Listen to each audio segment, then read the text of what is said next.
So today on the podcast, we continue our story of Disney legend Mary Blair, the person who many people believe was Walt's favorite artist.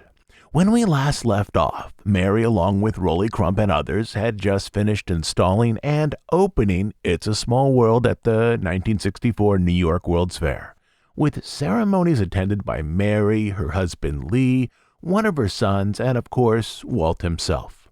This was a high point in Mary's career, a high point that happened while her marriage slowly moved toward its low point.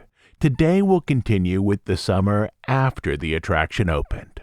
But before I get to all that, I need to thank another round of Bandcamp subscribers. We're an ad-free, listener-supported podcast. Our Bandcamp subscribers are the people who keep this whole enterprise going. Without them, we would literally need to close up shop. I am grateful for each person who supports us over on Bandcamp, but today, a special note of thanks is going out to a few new subscribers. Orion, Wolver Ironbat, Neil, and Jay Farmer. Thanks to you and to everyone over on Bandcamp. And now let's kick over to today's show.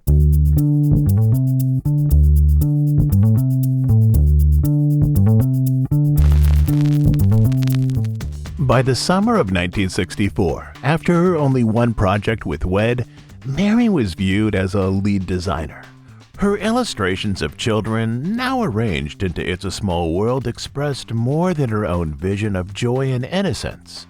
Mary's style was an artistic departure from the work of other lead designers at Disney. In one corner of the WED organization were Disney artists interested in historical accuracy and believable realism. These artists included John Hench and Claude Coates, with Great Moments with Mr. Lincoln being a good example of Disney realism at the World's Fair. In another corner were Disney artists focused on caricature and comedic presentations. These artists included Mark Davis, with the Cavemen section of the Ford Magic Skyway being a good example of Disney caricature at the World's Fair. But Mary, and to a lesser extent Rolly Crump, occupied artistic space far from the other leads. Mary's work for Small World featured simplified forms of children, a repetition of symbols and motifs such as the moon, sun, and flowers, flat geometric designs similar to illustrations in children's books, and a sense of color that expressed emotion far more than it imitated tonal arrangements found in nature or in urban settings. At this point in his career, Rolly deferred many artistic decisions to Mary, who was nearly 2 decades his senior, though his own artistic impulse leaned toward surrealism, whimsical pop art, and bold graphic expression. Inside the WED building, Mary's efforts were viewed as ambitious and compelling, whereas Crump's, largely due to his youth, were viewed with skepticism by the older and more established Disney artists. Still, the Blair-Crump team had designed a unique attraction for the fair. More important, though, was Walt's opinion of It's a Small World. He adored it, specifically the way it captured the youthful innocence of childhood. He said that it expressed a child's world of imagination, fun, and laughter. In 1964, Walt dedicated one episode of his weekly TV show to promote Disney attractions at the fair. The episode featured all 4 Disney attractions, but by far the longest and most detailed section was focused on It's a Small World. If episode time length per attraction was any indication as to Walt's opinion of each of his offerings for the fair, Small World would easily rise to the top of that list, and there may be a good reason for this. For decades, many Disney films had guided audiences into a space where they could sample the forgotten landscape of their own childhoods. Some Disney features focused on the fear of youth, such as Snow White and Pinocchio. Others on early friendship, the sense of joy that came from play and music, and the exuberance of new experiences. As opposed to films from other studios, Walt's efforts offered stories without cynicism or irony, stories generally imbued with a sense of purity. It was this latter sense of childhood experience that Mary was able to communicate through her work on It's a Small World. It was as though she could see Walt's emotional vision and understood how to use her own images to express his sensibilities in new ways. That summer, Mary commuted almost daily from her home on Beach Road in Great Neck the 10 miles over to the fairgrounds. There she checked on the condition of the sets, the synchronization of its hundreds of animated dolls, and the smoothness of the performances. She also visited friends from the Disney studio as Walt flew them across country to see the fair in person. These visits initially included lead designers such as Mark Davis and John Hench.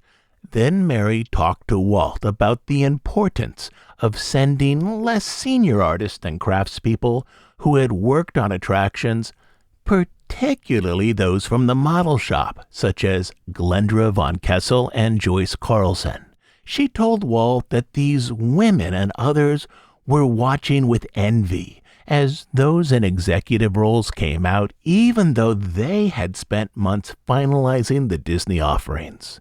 "Their noses are being bent," Mary told Walt, "and you better send them over." Walt understood the importance of what Mary was telling him and made changes to include more artists in these trips. About her 10-day stay in New York, Joyce Carlson explained, "They put us in Queens right by Shea Stadium. Walt gave us each $300 cash spending money. Boy, that was quite a bit in 1964. Joyce and her companion spent part of their time at the fair and part of it visiting with Mary and her husband. "They had a sailing sloop and took us out on the water," Joyce continued. "It was raining and it was like a movie. We were drinking and the boat was moving back and forth like this. Glendra's dress was shrinking because of the rain. Oh my, we had a lot of fun." Again, Lee was able to present himself as outgoing and charming, which he could do for short social outings. The problems, however, came when Lee felt competitive or threatened. Mary appears to have understood his growing insecurities. So when Rolly Crump was given his 10-day trip to New York, she made sure Lee wasn't on hand to butt heads with him again. Rolly's visit happened while Lee was away. How much of this was planned and how much was coincidence is now lost to history, but his absence made it easier for Mary to spend time with her colleague from California. "Oh, this is a very sad story," Rolly said about his trip. "Lee had gone out of town. I lived at their home for a week and a half. She invited me out. It was okay with Lee, no big deal. She had a huge place, and it was beautiful." Rolly spent some of his time at the fair, also some with Mary and her two boys. He saw now that her boys connected more strongly with Mary than with their father. One afternoon, Rolly took them to a nearby field where Kevin, then 13, showed Rolly how to launch homemade model rockets. Using a battery-powered ignition system, he sent cylindrical creations sputtering up into the sky, each one leaving behind a ghostly line of smoke, a line pointing up to a realm they couldn't fully see. "Kind of neat," Rolly said. Another night, Rolly pulled the boys aside after dinner and asked if they knew any card tricks. He rolled up his sleeve cuffs and then produced a pack of cards. "Magic's my hobby," he said. Again, Kevin seemed particularly interested. For over 2 hours, Rolly sat there dealing cards and revealing the secrets of parlor magic until the boys finally went off to bed. Not long after that, he found Mary out on the veranda, hunched over slightly, clearly upset. She was crying, just completely sobbing, Rolly said. I put my arm around her. She said, "Do you realize you've spent more time with my two sons in the past 2 hours than Lee has with them in 5 or 6 years?" Rolly simply nodded his head, indicating he understood. Then Mary explained that Lee was rarely home, almost always at work. She added that Lee didn't pay much attention to her either. Rolly could see it then, how important the world of art was to her. It was a small slice of life that she mostly controlled, a world where the rewards were clearly linked to her level of effort and talent, whereas her family and social life was a realm over which she ultimately had less control. Projects like Small World, Rolly could see, were a reliable source of satisfaction for her. Being located at the edge of the fairgrounds, on the last plot to be claimed by a sponsor, It's a Small World remained popular all summer, drawing large crowds. Don Kendall, president of Pepsi, explained that the ride attracted 35 to 40,000 guests per day, putting it in an attendance class with major free exhibits. He noted further that the pavilion's box office accounts for 20% of the total paid admissions at the fair. Admissions would help offset the nearly $8 million that Pepsi had invested in the fair and related advertising campaigns. It would also serve as a charitable boon for UNICEF. Compared to other attractions Disney developed for the fair, particularly Great Moments with Mr. Lincoln, Small World operated with surprisingly few problems. The only significant issue that first season involved damage from hurricane winds that hit the grounds that fall, which damaged some of the propellers and figures on the Tower of the Four Winds. One of the propellers, Rolly would later explain, flew right off the tower and into the World's Fair building.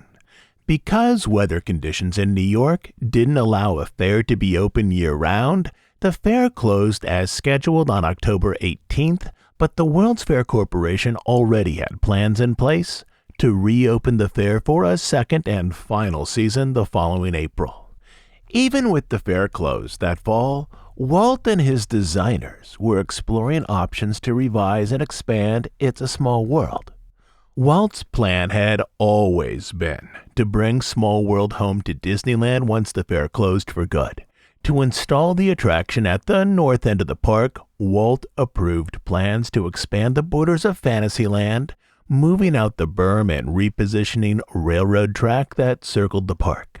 The park would lose Midget-Autopia, a short-lived pint-sized version of the more famous Autopia attraction in Tomorrowland. It would also lose some open space and back-of-the-house areas, but in return, Disneyland would receive a featured attraction from the World's Fair, an indoor dark ride far longer and more elaborate than any that presently existed in the park. Beyond simply relocating the existing attraction, Walt wanted to expand it as a way to distinguish the Disneyland version from the one at the World's Fair. The job of creating additional stages fell to Mary and also Rolly Crump. But during these weeks, Crump could see that Mary was under stress, likely related to her home life, which increased her drinking and also affected her decisions. Mary designed new characters to represent the Pacific Islands and the Arctic, scenes that matched the sense of whimsical play and joy found in the existing ride. But she also believed that Walt wanted these new scenes to expand the material elements of the older stages. Mary felt that she could experiment with the design work, Rolly explained. She wanted all the sets covered with carpeting. Crump looked at Mary's designs. It was the first time that he had seen elements of Mary's work that were inconsistent with the overall aesthetic of the existing ride. He indicated the carpet, perhaps meant to suggest moss, ferns, or grass one might find in a tropical location, but he knew these materials would call too much attention to themselves and break the ongoing dreaminess of the ride's presentation. Mary, he began, that's not you and that's not Small World. That's an entirely foreign element. Mary nodded, slowly taking in this information. Oh, but we've got to do something different, she said. Rowley understood that Mary was still the lead stylist for the attraction. As a result, she worked on this one section with carpet for a few weeks until she had a model ready to show Walt. When Walt reviewed it, his eyes narrowed. Walt, who was endlessly supportive of Mary, could occasionally be brusque, especially when he was busy or overwhelmed. What the hell is that? What did you put carpet in there for? Then his tone softened a little. You know, Mary, he continued, we're going to have to take a really hard look at this to figure it out. After the meeting, Rowley could see that Mary was upset, so he told Dick Irvine that he and Joyce Carlson would fix it up so the new additions matched the current stages. That afternoon, though, Mary went out and had a couple of martinis, then later took a flight home to New York. Without her, Crump and Carlson took her basic designs, removed the carpet, aligned the other elements to match the existing attraction, then resubmitted it to Walt. 5 days later, Walt signed off on it, allowing the new sections to go into production. Beyond the new stages, Walt wanted a decorative facade integrated into the Disneyland structure, a building that would radiate the ride's playful design far better than the barn structure presently used in New York. For the entrance facade, Walt suggested a presentation of architectural icons from around the world, a collage of sorts. Again, he asked Mary to create concepts that then, with the help of architects, might lead to a decorative facade. Mary's concept paintings were colorful and inviting, a playful arrangement of forms and planes positioned to evoke architecture from around the world. The Eiffel Tower, a Middle Eastern mosque, the Leaning Tower of Pisa, a Dutch windmill, a Japanese temple, and so on. As with her previous concepts, her paintings relied heavily on basic shapes, triangles, circles, and squares, starting with those simple elements like a child's presentation of international vistas. Her work took on hidden sophistication. The structures were arranged as a collection of abstract forms, again a presentation that absorbed touches of early 20th century Cubism and specifically the artistic approach of Picasso. The big problem? Though Blair's work was distinctive and thematically interesting, she was unable to arrange her design space with depth. Her watercolors were flat surfaces with no dimensional space for walkways or landscaping. This became apparent as she worked with the WED model shop to translate her ideas into dimensional form. According to Rowley, when Mary showed him her initial designs, he explained that those plans in their current form wouldn't work as a piece of real-world architecture. A building that needed openings for the boat flume, a passageway for the Disneyland Railroad, and bridge work to support a pedestrian queue. Rowley did his best to explain how the facade would have different needs than stages inside the ride. The facade would also need to have depth, largely to help with nighttime lighting and with shadows. I tried to teach her, Rowley said. She was doing little blocks. I said you have to look where the boats go in and out, where the landscape goes, where people queue up. Look at the armature of this. Rowley, however, understood how Mary's vision as an artist worked. It flattened images out to suggest their simplicity. He also could see the easiest path forward. With his understanding of theme park structures, he quickly mocked up a cardboard model that adapted her general designs into a presentation that fit the daily working needs of the park. Well, I did this little model at lunchtime, Rowley explained. Once it was loosely assembled, he brought Mary in to look at it, making sure that she understood that the essential design was still hers. "Well, I just traced your work in dimension for the facade," he told her. She looked at it from various angles. Her collage of world icons was now expressed with depth and with an understanding of how the ride elements would be integrated into the space. "Oh, that's wonderful," she said. "I want to use that." At this point, Raleigh could see that the development of the facade would be a true collaboration, in which they both brought a different area of expertise to the project. The initial plan included Mary's bold color selections, a patchwork of pastels, combined with Raleigh's understanding of themed buildings. The model work, though, fell mostly to Raleigh. He cut up pieces of cardboard, squares, rectangles, and triangles, and arranged them to fit Mary's vision.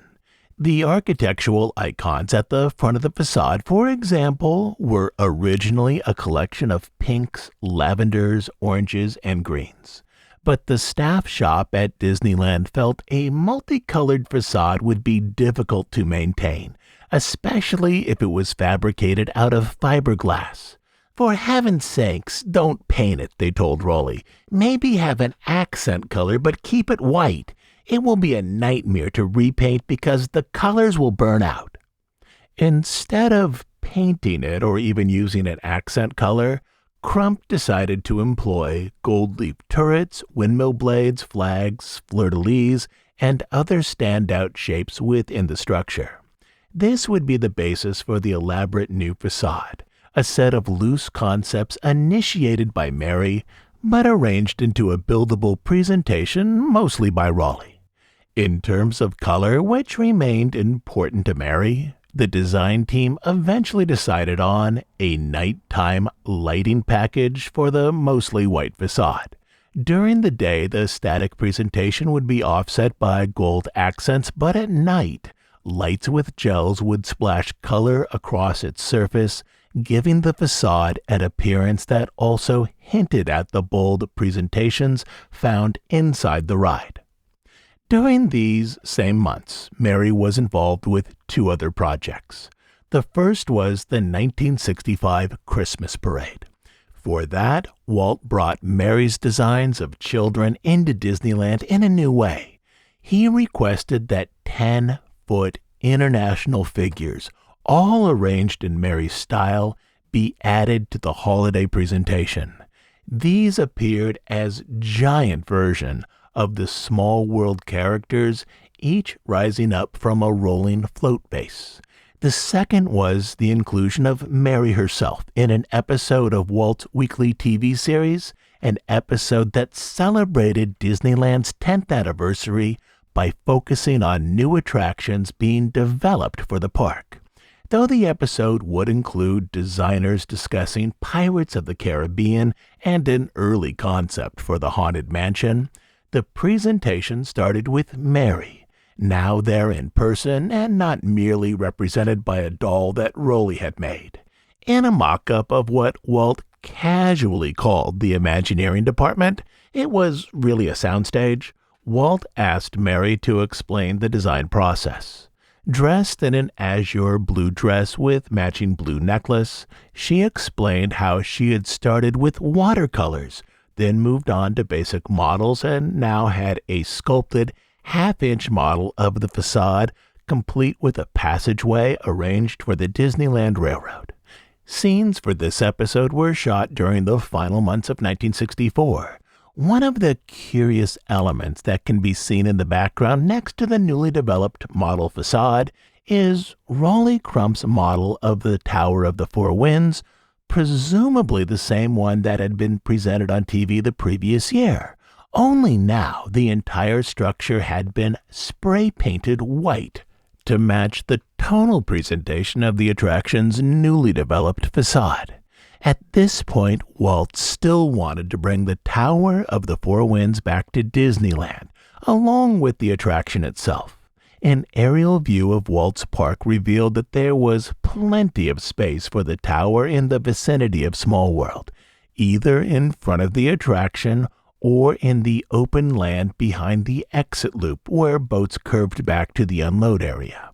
But Walt was alone in his desire to bring the tower home to Disneyland. Some designers had safety concerns, namely that some of the spinning propellers might come loose during strong Santa Ana wind gusts that hit the park each fall.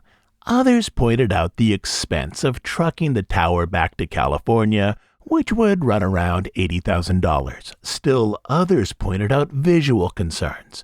A tower at 120 feet would dwarf nearly every other structure in the park. It would be 20 feet taller than Sleeping Beauty's castle. It would almost be as tall as the Matterhorn, a man-made mountain that stood a few hundred feet from the entrance to Small World. Though the 120-foot tower had proved useful at the fair as a giant eye magnet to drive people over to the attraction, at Disneyland the tower would be out of scale and would make that elegant white mountain suddenly seem small.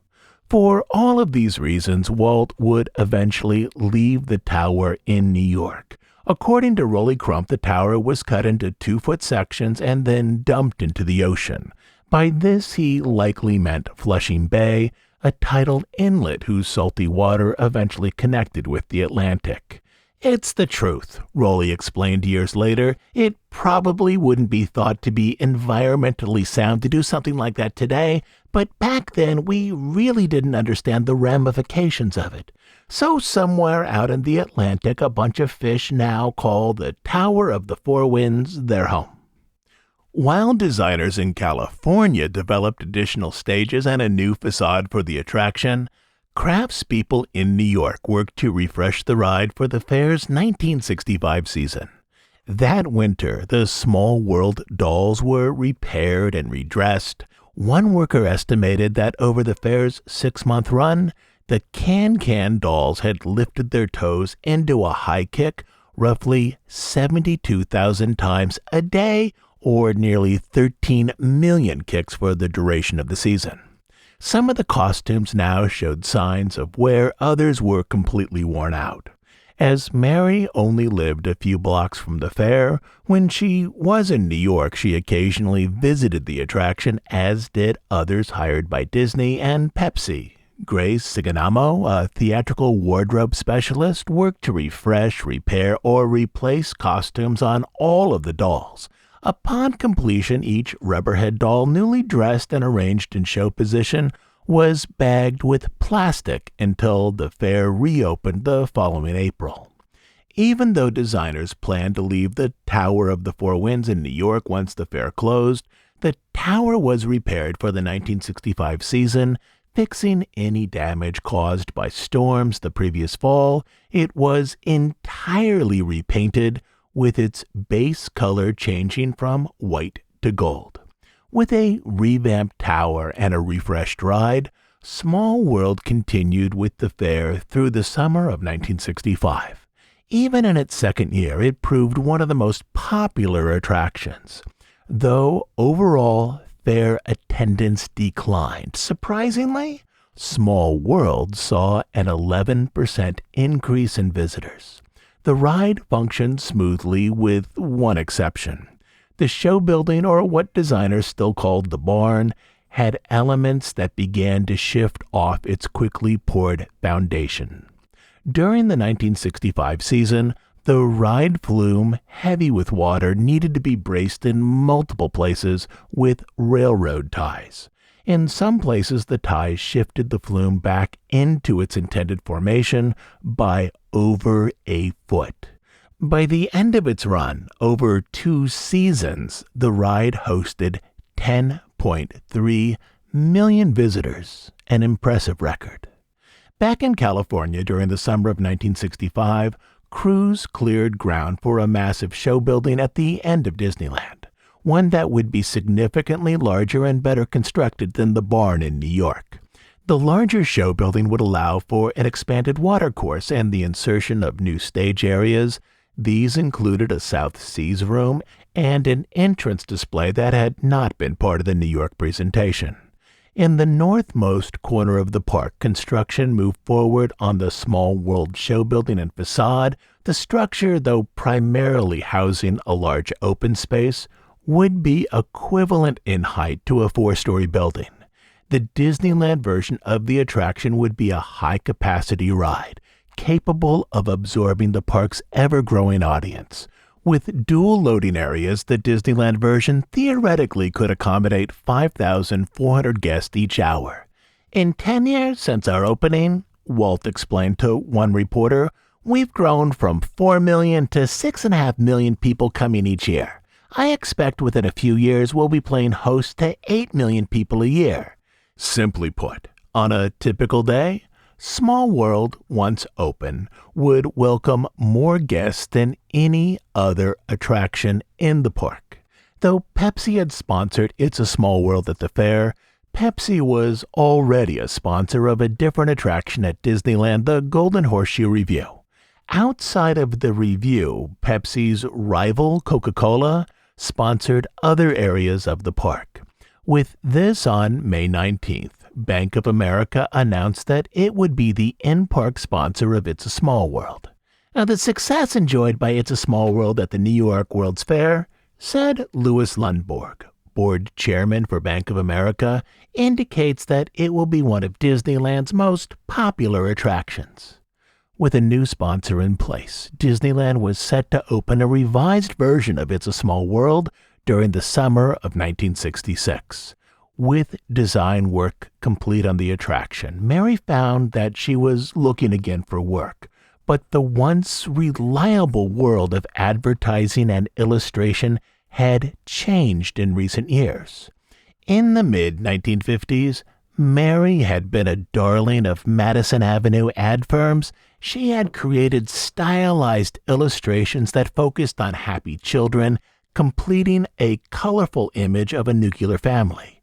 But since the early 1960s, print advertising's visual locus had shifted from illustration to photography. When illustrations were used, they tended to present realistic line drawings, perhaps with one strategically placed accent color. Moreover, the emotional presentation of subjects was different as well. The joyous children of the 1950s had been largely replaced by teenagers and young adults who appeared serious, worldly, and somewhat detached from the community around them.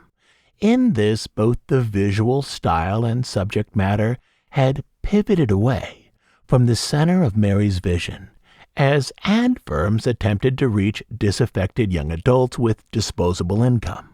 Likewise, the style of illustration in children's books had also changed. Declining in popularity were controlled, neat, and often spare illustrations featuring compliant and happy children, in which Mary specialized. In their place were illustrations often influenced by modernism that featured independent children, who often explored the world apart from their parents. In short, the trend in children's books had shifted from titles like Baby's House with illustrations by Mary Blair, the story of a dutiful boy who playfully explores his house with his parents in the background, published in 1950, to Where the Wild Things Are by Maurice Sendak, the story of a mischievous boy who, on his own, sails away to the imaginary island of the Wild Things, published in 1963.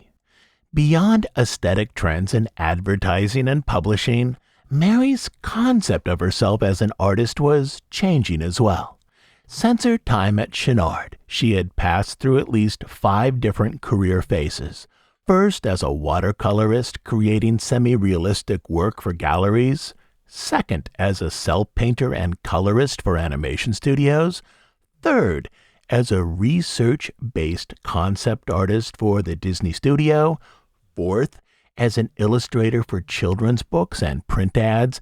And most recently, as an artist who created concepts for public display, such as with theatrical sets for Radio City Music Hall, department window displays at a Midtown department store, and the creation of It's a Small World.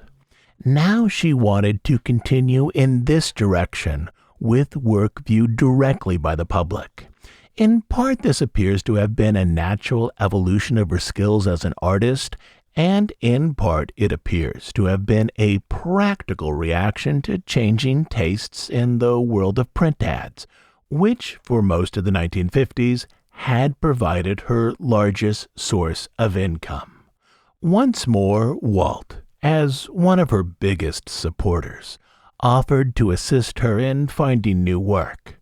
After the success of Small World, Walt believed that Mary's vision would continue to connect with the American public, particularly her visual depictions of childhood, even if her personal style had recently fallen out of favor with fickle advertising firms.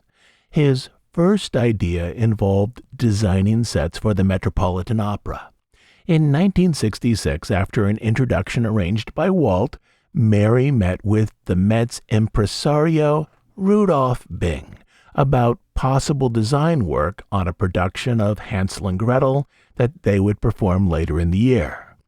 But the sticking point seemed to be that the Met could only hire designers associated with a local union. Still, Walt remained interested in Mary's non-Disney activities far more than he did with other artists who no longer worked for him. Not long after the Met turned her down, he had another opportunity for her, one outside the studio, but tied more closely to his own life in Los Angeles, an opportunity that again would expand her identity and skills as an artist. I'll be back next week with a new episode. The plan, at least right now, is to switch over for a week to news stories. I was hoping to get at least 2 episodes on our Mary Blair story out in a row, but there's been a lot of news percolating up over this past week. Lastly, as you know, we're an ad-free, listener-supported podcast. We do just 2 things: deep dives on stories related to the history of the Disney studio and the parks, and news and analysis of current events as they relate to the Disney company. We are funded entirely by listener contributions, specifically by listeners who join us over on Bandcamp as monthly subscribers. On Bandcamp, you will find over 300 episodes not available on iTunes or anywhere else. But the best reason to join us there is to support the work we do here and to make sure that this podcast continues to exist. You can support us by becoming a monthly subscriber at dhipodcast.bandcamp.com. I'll also leave a link down in our show notes. So, until next Sunday, this is Todd James Pierce.